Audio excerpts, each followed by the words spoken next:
ओम नमः शिवाय गुरवे सच्चिदानंदमूर्तये निष्प्रपंचाय शांताय निरालंबाय तेजसे।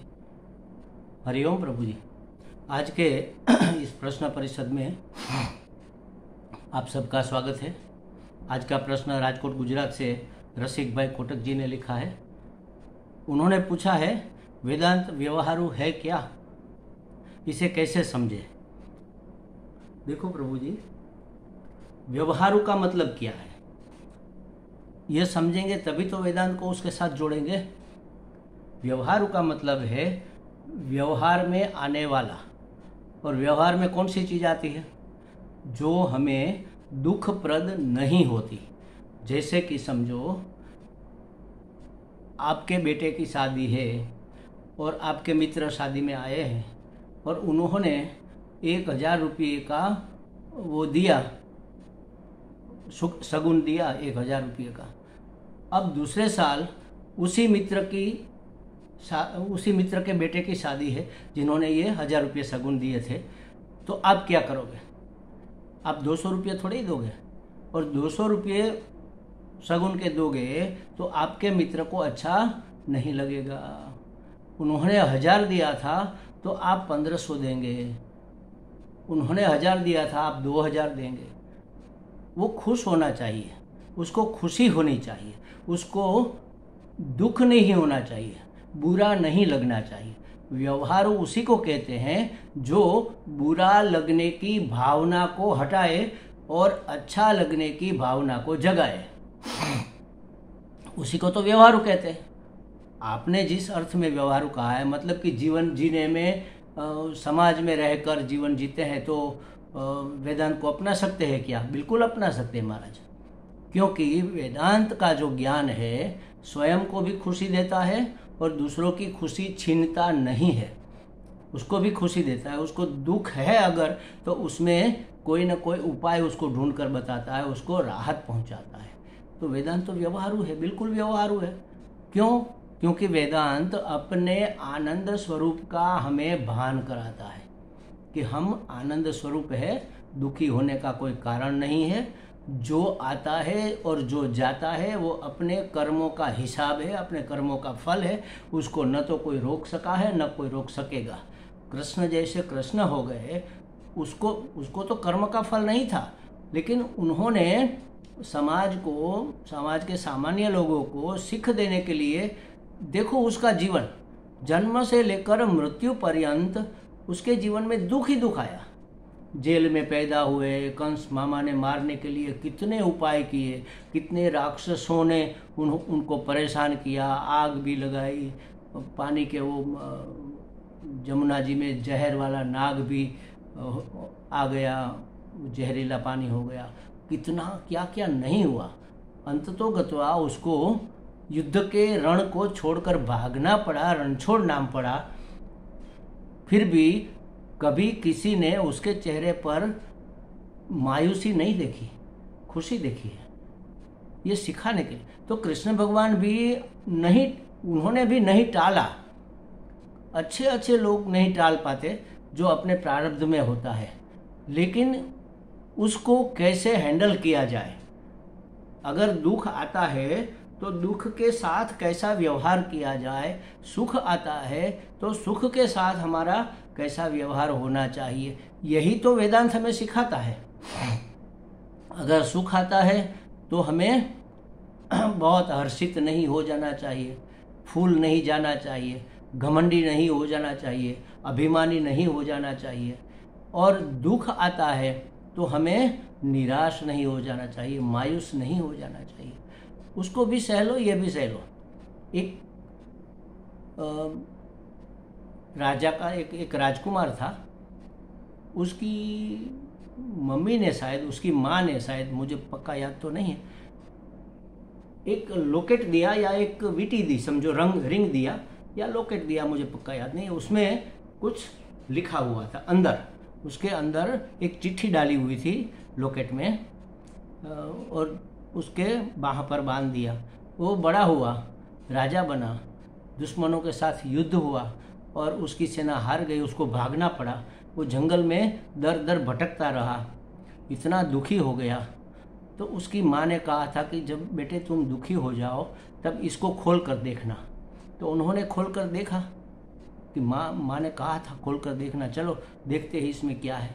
तो उसमें लिखा था, वो भी नहीं रहा, ये भी नहीं रहेगा। अगर सुख नहीं रहा तो दुख क्यों रहेगा? किसी का नहीं रहा, हमेशा के लिए किसी का दुख नहीं रहा। बस उसमें हिम्मत आ गई और फिर से उन्होंने धीरे धीरे गुप्त वेश में अपने नगर में जाकर अपने सैनिकों को, अपने नागरिकों को इकट्ठा किया, बड़ा सैन्य बनाया, जंगल में उसको तालीम दी और फिर से अपनी राजधानी, अपना राज्य वापस हासिल कर लिया। तो देखो महाराज, जो कल नहीं रहा वो आज भी नहीं रहेगा। सुख और दुख तो आने जाने वाली चीज़ है और ये मन के धर्म है। मुझे थोड़े ही दुख होता है, मुझे थोड़े ही सुख होता है, ये तो मन सुखी दुखी होता है। बाकी तो जो परिस्थिति आनी है वो आएगी। उस परिस्थिति में हम परमात्मा को कैसे न भूलें, ये सिखाता है हमें वेदांत। उस परिस्थिति में भी हम निराश कैसे न हो जाए।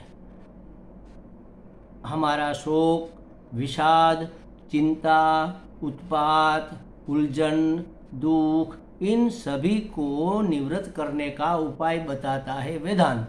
अब बताओ आप, इससे और व्यवहारु क्या चीज़ हो सकती है? कैसे वो व्यवहारु है, इसके बारे में भी हम थोड़ी बात कर लेते हैं। देखो, जैसे कि समाज में भांत भांत के लोग होते हैं, तो अगर किसी को बहुत ज़्यादा मिल रहा है हमसे, हमें मिलता है उनसे, उसको ज़्यादा मिल रहा है, तो हमें ईर्ष्या होती है कि अरे हमने इतनी मेहनत की फिर भी हमें बहुत कुछ नहीं मिला, उन्होंने तो कम मेहनत में बहुत ज़्यादा कमा लिया। तो हमें ईर्ष्या होगी और ईर्ष्या हमारे अंदर जलन पैदा करेगी। उस समय वेदांती जो है वो सोचेगा, उसको मित्र बना लेगा, उसको मित्र मान लेगा। जैसे कि हमारे मित्र को कोई सिद्धि मिल जाए तो हमें भी आनंद होता है। कितना आनंद होता है, अरे हमारा मित्र ओलंपिक में गोल्ड मेडल लाया, अरे हमारा मित्र 2 करोड़ की लॉटरी जीत गया, अरे हमारा मित्र के फैक्ट्री में इस साल बहुत मुनाफा हुआ, हम तो खुश होते हैं ना। तो मैत्री, जो आगे बढ़े हुए लोग हैं उसके प्रति उसका मैत्री का भाव रहता है। अरे अच्छा हुआ, इसको इतना मिल गया, वाह वाह वाह, बहुत बढ़िया है, बहुत अच्छा है, चलो इसको, किसी को तो मिला, ऐसा करके वो भी खुश होता है। और जिसको नहीं मिला और जो दुखी हो रहा है, जो परेशान हो रहा है, पीड़ित हो रहा है, उसके प्रति करुणा, अरे बेचारे को कुछ मिल नहीं पा रहा है, हे भगवान उसके ऊपर दया करो, ऐसी प्रार्थना उसके अंतःकरण से अपने आप निकल जाती है। तो उसके प्रति करुणा। जो अज्ञानी है, जो जानते नहीं कि वो क्या कर रहे हैं, अपने आप अपने कार्य से दुखी हो रहे हैं, तो उसके प्रति उसकी करुणा, वो समझ नहीं पा रहे हैं, तो क्योंकि उसका प्रारब्ध ऐसा है। तो जो आगे बढ़े हुए लोग हैं उसके प्रति मैत्री, जो पिछड़े हुए लोग हैं उसके प्रति करुणा, और जो वैर भाव रखते हैं, देखो वेदांती को, महात्माओं को किसी के प्रति वैर भाव नहीं होता, हमारा कोई दुश्मन नहीं होता, लेकिन किसी के लिए किसी के लिए हमारे प्रति, किसी के दिल में हमारे प्रति वैरभाव हो सकता है। समाज के लोग तो वेदांती नहीं है, वो तो ज्ञानी नहीं है, वो तो वैरभाव रखेंगे, स्पर्धा रखेंगे, ईर्ष्या रखेंगे, द्वेष रखेंगे। तो जिसके हृदय में हमारे प्रति वैरभाव है, द्वेष है, ईर्ष्या है, जलन है, अच्छी फीलिंग नहीं है, ऐसे लोगों के प्रति उपेक्षा, ये क्या करता है, उपेक्षा रखता है। वेदांती जो है उसके प्रति उपेक्षा, उसको ध्यान में ही नहीं लेता, उसको जो करना है करे, हम अपना काम करेंगे, उसके प्रति उसकी नज़र ही नहीं जाती, नज़र ही नहीं जाने देता, जानबूझकर वो उसकी उपेक्षा कर देता है। उपेक्षा मतलब तिरस्कार नहीं, तिरस्कार जैसे हम बोलचाल की भाषा में जिसको तिरस्कार कहते हैं, हरदूत करना कहते हैं, ऐसा नहीं। उपेक्षा का मतलब है उसकी हमें कोई पड़ी नहीं है, मतलब वो जिसको जो करना है करे, हम अपना काम करेंगे। उसके साथ एक बार दो बार बातें हुई, उसको समझाने का प्रयत्न हुआ, लेकिन वो नहीं समझ रहा है, छोड़ो उसको, उसको जो करना है करे, हमें जो करना है हम करेंगे, ईश्वर की योजना यही होगी, ऐसा समझकर उसकी उपेक्षा। और कुछ नहीं है तब मुदिता, उसके चेहरे पर हमेशा प्रसन्नता रहती है, बिल्कुल आनंद ही आनंद छाया हुआ रहता है। ये मुदिता, वो प्रसन्न, हर हाल में, हर परिस्थिति में प्रसन्न रहता है, सफलता में निष्फलता में प्रसन्न रहता है। देखो महाराज, प्रसन्नता अलग चीज़ है और सुख अलग चीज़ है, आनंद अलग चीज़ है और सुख अलग चीज़ है। मुदित वदना, हम गुरु जी के लिए ये शब्द इस्तेमाल करते हैं, जिसके चेहरे पर खुशी झलक रही है, ऐसे चेहरे वाले हमारे गुरु जी। ऐसा हम जब स्तोत्र गान करते हैं गुरु पूर्णिमा के दिन, तब हम ऐसा बोलते हैं। तो ये मुदिता, चेहरे पर हमेशा खुशी रहे। तो ये तो बिल्कुल व्यवहार ही हुआ। देखो, इससे ज़्यादा व्यवहारू और चीज़ क्या हो सकती है। व्यवहार सत्ता में अगर आपको प्रसन्न रहना है, खुश रहना है, सुखी रहना है, तो वेदांत के सिवा और किसी के पास कोई उपाय नहीं है महाराज। बहुत उपाय दुनिया ने करके आज तक देख लिए, लेकिन आज तक कोई सदा सर्वदा सर्वथा सुखी नहीं रह पाया। लेकिन जो वेदांती है, जो महात्मा, वेदांत में आगे बढ़े हुए साधक या तो महात्मा है, वो हमेशा प्रसन्न रहते हैं, हमेशा प्रसन्न। उसके चेहरे, चाहे एक कोपिन ही क्यों न पहना हो, एक लंगोट बांध कर जो निकल रहा है और उसके चेहरे पर बादशाह जैसा आनंद। स्वामी राम तीर्थ जब अमेरिका गए थे, वहाँ और यहाँ वापस आने के बाद अपने आप को वो राम बादशाह कहते थे। फिर लोग भी कहने लगे, क्यों कहते थे? क्योंकि हम बादशाह हैं, हमें किसी की कोई ज़रूरत नहीं है, हमें किसी की कोई पड़ी नहीं है। इसका मतलब ये नहीं है कि सबको धुतकार देना, सबका तिरस्कार कर देना, लेकिन हम सभी ज़रूरियातों से मुक्त है। हमारी खुशी का, हमारे सुख का आधार स्थूल व्यक्ति, वस्तु, पदार्थ पर नहीं है। हमारा आनंद हमारे अंदर पड़ा हुआ है, हमारे अंदर से आ रहा है। हमें किसी से आनंद नहीं चाहिए।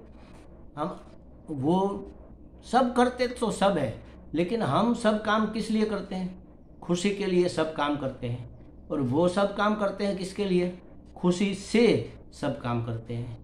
उसके अंदर से आनंद, प्रसन्नता ओवरफ्लो हो रही है, ओवरफ्लोइंग हो रहा है, इसलिए वो करते हैं, खुशी से करते हैं और हम खुशी के लिए करते हैं। तो इससे अच्छा और क्या हो सकता है? तो महाराज, वेदांत बिल्कुल व्यवहारू है, इसको ऐसे ही समझना चाहिए और इसको जितना समझे उतना अपने जीवन में अप्लाई भी करना चाहिए, तभी हमें उसका लाभ मिलेगा। अगर हम उसको अपने जीवन में अप्लाई नहीं करेंगे तो लाभ मिलने वाला नहीं है। तो हमें लगता है कोटक जी को हमारी बातें समझ में आ गई होगी। हरि ओम।